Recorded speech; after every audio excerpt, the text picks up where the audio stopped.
Daily blogging চ্যানেলে আবার একটি নতুন ভিডিও দিয়ে আপনাদের সকলকে আবার একবার স্বাগত। আশা করবো আপনারা সকলে বেশ ভালো আছেন, সুস্থ আছেন, আমরাও বেশ ভালো আছি। সকাল সকাল ওরা সবাই বেরিয়ে গেছে যে যার মতন, মিঠি স্কুল, মিঠির বাবা কাজ, দিদি চলে গেছে কাজ করে, আর আমার পুজো টুজো সব কিছু কমপ্লিট। এখন আমি বানিয়ে নিয়েছি নিজের জন্য একটু ব্রেড টোস্ট। এই দেখছো ব্রেড টোস্ট বানাচ্ছি, আর এটা এইটুকু লাস্টেরটা ছিল, সেটাকেও আমি ছাড়ছি না। এইভাবে এখন আমি এটাকে গরম করছি,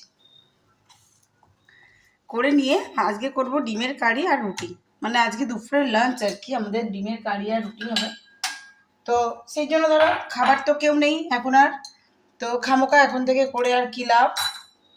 পুজো টুজো কমপ্লিট করে নিয়েছি, তো এখন আমি একটু টিফিন করে নেবো। এর থেকে চা, চা ছাড়া আমার সবই ইনকমপ্লিট। তো 1 কাপ চা করে নিয়েছি নিজের জন্য। হ্যাঁ, 1 কাপ হয়নি বলে আর একটু নিয়ে নিই।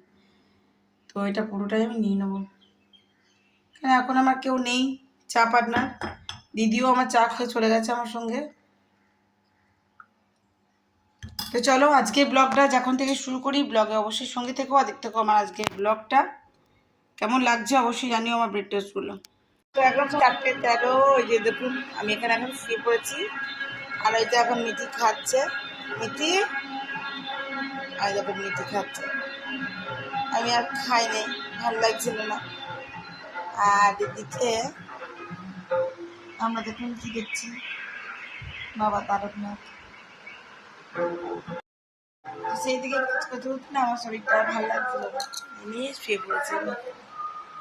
ব্লগটা আবার কন্টিনিউ করবো, ঘর আবার ঝাড়া পোছা করলাম আর কি, জন্য আর ভিডিও করা হয়নি। তো রাতে ডিনারে বলতে এই যে মুসুরির ডাল এখন ভেজে দেবো, একটা ডিম, আর এই যে সোয়াবিনের তরকারিটা আছে ওদের, ওবেলাকার ওটাই খাবে।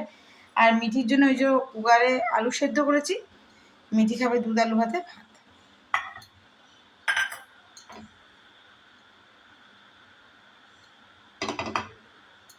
তো বন্ধুরা টোটালি আমার কিচেন ডিপ ক্লিন হয়ে গেছে, আর এখন বাজছে তোমার 11:56। দাঁড়াও দেখায়। এই দেখো পুরো ফ্লোর ক্লিন করেছি, শুধু ফ্লোর নাই, দেখো ওয়ালগুলো সব। ওই দিদি কাজ করে না, হাত দেয় দাগ হয়ে যায়। উফ, মানে আমি একদম পুরো ভিজে ভিজে একাকার। বোর্ডগুলো মুছেছি, যাই হোক করতে করতে অনেকখানি দেরি হয়ে গেল। ওদেরকে ডিনারটা দেওয়ার পরেই করেছি। দেখো সমস্ত ধোয়ার আওয়াজা পরিষ্কার। আমার না পরিষ্কার পরিচ্ছন্ন না থাকলে বড্ড বাজে লাগে। সিঙ্ক ফিঙ্ক সমস্ত পরিষ্কার করে বাসন বাইরে বার করে দিয়েছে। এটা হলো আমার তোমার এই বাসনের নিচে রাখা র্যাকটা, এই দেখো কীরকম নোংরা হচ্ছে। কালকে দিদিকে দিয়ে ধোয়াবো, নামিয়ে রেখে দিয়েছি আপাতত এগুলো। শুধু এটাই না, মিক্সি পরিষ্কার হয়ে গেছে আমার। এই যে দেখো ডাইনিংয়ে রেখে দিয়েছি মিক্সিটা, আর শর্টফট হয়ে যাবে না কী হবে। তো আমি এখন একটু ফ্যানটা চালিয়ে জাস্ট লাইটটা নিভিয়ে দেবো, ফ্যানটা চলুক, ফ্যানটা চলুক, একটু বসি, জামাটা ছাড়ি, তারপরে চলো। দেখো ঘর দুয়ার ঝাড়া পোছা সব রেডি। আবার কালকে যদি দিদি দেরি করে আসে, দেখো ঘড়ির কাঁটা তোমাদেরকেও দেখিয়ে দিই, দেখো 12টা একদম কাঁটা ছুঁয়ে ছুঁয়ে। এই আর কি। আর এগুলো আমার গাছের সব ফুল, ওই ঠাকুরের কাছে একটু জল দিয়ে রাখি।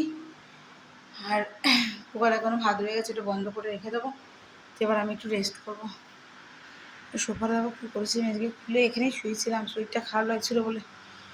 খারাপ লাগলে তো হবে না, ধরো ধোয়া মোছা না করলে না জিনিস আমার খুব বাজে লাগে। পুরো ধুয়েছি, পুরো টাইলসগুলো উপর থেকে পুরো ধুয়ে এসেছি। তো চলো আর পারছি না, এবারে আমি ব্লগটা শেষ শুধু। তো যাই হোক, মিঠির বাবা চলে গেছে শুতে, মিঠি ওয়েট করছে। আমি এবার জামাটা ছেড়ে, জামা পুরো ভিজে গেছে একবারে, সেই তখন থেকে পড়ে যাচ্ছে। তো এত করে আমার কমপ্লিট হলো, এবার ফ্যানটা অফ করে দেবো। তো সকলে খুব ভালো থেকো, সুস্থ থেকো। আবার একটা নতুন ভিডিওতে, নতুন ব্লগে তোমাদের সঙ্গে আমার খুব তাড়াতাড়ি দেখা হচ্ছে। ততক্ষণের জন্য টাটা, শুভরাত্রি।